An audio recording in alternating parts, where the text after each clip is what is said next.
विश्वासियों, हगाई नबी कहता है, आओ अपनी स्थिति पर विचार करो। नबी ईसायास कहता है, आओ हम एक साथ मिलकर विचार करें। तो विचार और मंथन किस बात का करना है? कैसे प्रभु यीशु ख्रीस्त इस संसार का मुक्तिदाता बना। यदि हम पुराने व्यवस्थान पर गौर करेंगे तो ईश्वर ने शब्द मात्र से सारे संसार का निर्माण किया, लेकिन जब उन्होंने मनुष्यों को बना रहा था उस समय उन्होंने अपने हाथों का इस्तेमाल किया।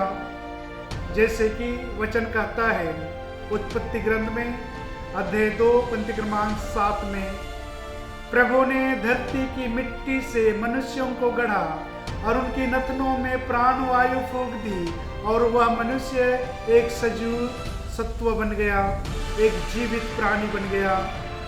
और जीवित प्राणी बनने के बाद में परमेश्वर ने जब उसे अपने लिए बनाया था, इसीलिए यह पढ़ेंगे उत्पत्ति ग्रंथ अध्याय 1 पंक्ति क्रमांक 26 में, तो प्रभु का वचन कहता है, हम मनुष्यों को अपने प्रतिरूप में बनाए, वह हमारे सदृश्य हो। ईश्वर क्यों चाहता था कि मनुष्यों को अपने सदृश्य बनाए? ईश्वर चाहता था कि जिन मनुष्यों को मैंने बनाया है वह अपना है, और जो अपने लिए बनाता है वह अच्छा बनाता है। इसीलिए मनुष्यों को उन्होंने अच्छा बनाया और अपने प्रतिरूप में बनाया।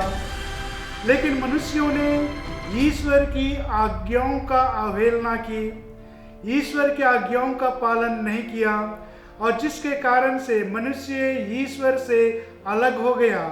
और अलग होने के बाद में इस संसार की जो मोह माया है, इस संसार की जो धन दौलत है, उसमें फंस गया। और जब फंसने के बाद में उससे निकल नहीं पा रहा था तो परमेश्वर को मनुष्यों पर तरस आया। जिनको मैंने बनाया था उन्होंने मुझे छोड़ दिया है।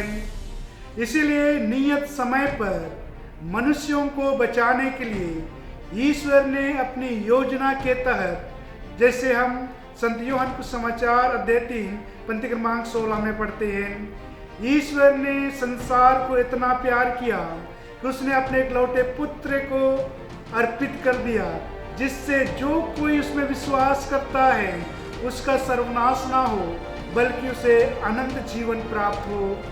ईश्वर हमें अनंत जीवन देने या तो देना क्यों चाहता है? क्योंकि ईश्वर मुझे और आपको प्यार करता है। ईश्वर चाहता है कि सबका उद्धार हो, सबका कल्याण हो, और जब सबका कल्याण हो और सबका उद्धार हो, इसीलिए परमेश्वर ने नियत समय पर अपने पुत्र को इस संसार में भेजा ताकि वह सबों का मुक्तिदाता बने और सबों को राह दिखाए और सही राह दिखाए। जब सही राह दिखाने के लिए उन्होंने क्या किया, यदि आप पढ़ेंगे पहला तिमोथियों के नाम संत पौलुस के पत्र में अध्याय 1 पंक्ति क्रमांक 15 में, तो प्रभु का वचन कहता है, यह कथन सुनिश्चित है और नितांत विश्वसनीय है कि ईसा मसीह पापियों को बचाने के लिए इस संसार में आया और उसमें सर्वप्रथम मैं हूँ। संत पौलुस दावे के साथ कहता है कि पापियों को जो बचाने के लिए आया था उसमें सर्वप्रथम मैं हूँ। तो यीशु ख्रीस्त हमें हमारे पापों से, हमारे बंधनों से हमें कैसे छुटकारा दे सकता है? वह हमें छुटकारा दे सकता है क्योंकि वह ईश्वर का पुत्र है और उसी में सामर्थ्य है, उसी में शक्ति है, क्योंकि वह ईश्वर के द्वारा भेजा गया है। और ईश्वर के द्वारा भेजा गया है तो ईश्वर के पुत्र में जो शक्ति और जो सामर्थ्य है उसको हमारे जीवन में अनुभव करने की जरूरत है। जिस प्रकार संत पौलुस अपने पत्र में लिखते हुए कहता है, वह किसी के साथ अन्याय नहीं करता है, किसी के साथ पक्षपात नहीं करता है, उसी को गति देते हुए संत मार्कुस लिखते हैं अध्याय 7 पंक्ति क्रमांक 37 में, लोगों के आश्चर्य की सीमा नहीं थी। वे कहते थे, वे जो कुछ कहते हैं अच्छा ही कहते हैं, जो कुछ करते हैं वह अच्छा ही करते हैं। वह बहरों को कान देते हैं, गूंगों को वाणी देते हैं। जैसे कि प्रभु का वचन कहता है, यदि पढ़ेंगे संत मत्ती के समाचार अध्याय 15 पंक्ति क्रमांक 30 और 31 में प्रभु का वचन कहता है, भीड़ के भीड़ उसके पास आने लगी।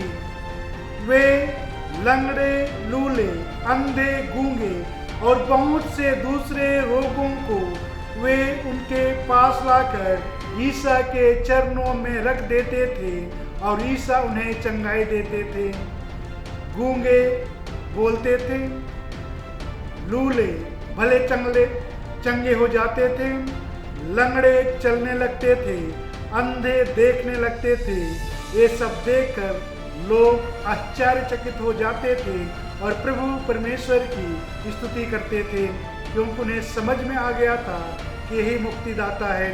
जब यही मुक्तिदाता है तो आज मेरे लिए और आपके लिए ईश्वर का क्या आदेश है। जो मैं उसका शिष्य हूँ, जो मैं उसका नाम का प्रचार करता हूँ, उसके लिए कार्य करता हूँ, तो वह आज मुझसे और आपसे क्या कहता है। जैसे कि प्रभु का वचन कहता है, यदि मेरे लिए और आपके लिए प्रभु सचमुच मेरा मुक्तिदाता है। यदि हम पढ़ेंगे संत मार्कुस समाचार अध्याय 16 पंक्ति क्रमांक 17 और 18 में प्रभु का वचन मुझसे और आपसे क्या अपील करता है। विश्वास करने वाले चमत्कार दिखाया करेंगे, मेरे नाम लेकर अबदूतों को निकालेंगे, वे नवीन भाषाएं बोलेंगे, सांपों को उठा लेंगे, यदि वे विष भी पिएंगे तो उन्हें कोई हानि नहीं होगा। वे रोगियों पर हाथ रखेंगे और रोगी स्वस्थ हो जाएगा। ईश्वर सभी मनुष्यों का कल्याण चाहता है, वह किसी का हानि नहीं चाहता है, क्योंकि वह मुक्तिदाता है और मुक्तिदाता का फर्ज और जिम्मेदारी सिर्फ नहीं, वह मनुष्यों को चाहता है कि हम जो मनुष्य हैं ईश्वर ये बताए मार्ग पर चलें, क्योंकि वही मेरा रक्षा करता है, वही मेरा देखभाल करता है, वही मेरे दुखों और सुखों में दिलासा देता है, सांत्वना देता है, क्योंकि वही मेरा मुक्तिदाता है। आप चुनिए आपका मुक्तिदाता कौन है। आप सबों को क्रिसमस की ढेर सारे शुभकामनाएं और नए साल की बधाइयाँ देता हूँ।